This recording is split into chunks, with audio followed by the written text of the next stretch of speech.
L'attaquant français a disputé une finale admirable, éclipsé par le mauvais résultat de son équipe. Mais cela ne veut pas dire que sa performance doit passer inaperçue. Après 5 minutes de jeu, l'ancien joueur du PSG a inscrit un superbe but pour ouvrir le score. Sa conduite de balle et sa puissance ont été décisives, suffisantes pour laisser Baldé sur le carreau et battre Chesney. Une réalisation digne de l'ancien Mbappé, celui du Paris Saint-Germain, que l'on a très peu vu depuis son arrivée à Madrid. Bien que le buteur tricolore ait délivré une partition convaincante, ses coéquipiers ne l'ont pas suivi.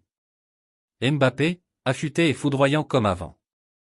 En deuxième période, Mbappé a provoqué l'exclusion du gardien polonais du FC Barcelone, 56e, qui s'est suivi du but de Rodrigo sur coup franc. À la suite de cette action, il a continué à faire preuve d'orgueil et a failli tromper Inaki Peña, 65e. Très mobile, le Bondinois a véritablement convoqué sa meilleure version. La superstar merengue continue, aussi, d'être chirurgicale en finale. Depuis qu'il porte le maillot du Real Madrid, il en a déjà disputé 3, en a remporté 2 et a marqué dans chacune d'entre elles.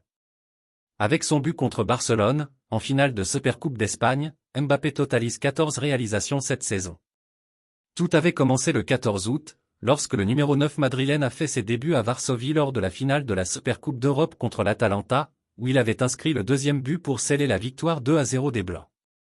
Par la suite, le 19 décembre au stade Lusail au Qatar, l'ex-joueur de Monaco a ouvert le score de la finale de Coupe intercontinentale contre Pachuca, 2 ans après avoir réalisé l'une des meilleures performances individuelles de l'histoire de la Coupe du Monde face à l'Argentine, avec l'équipe de France.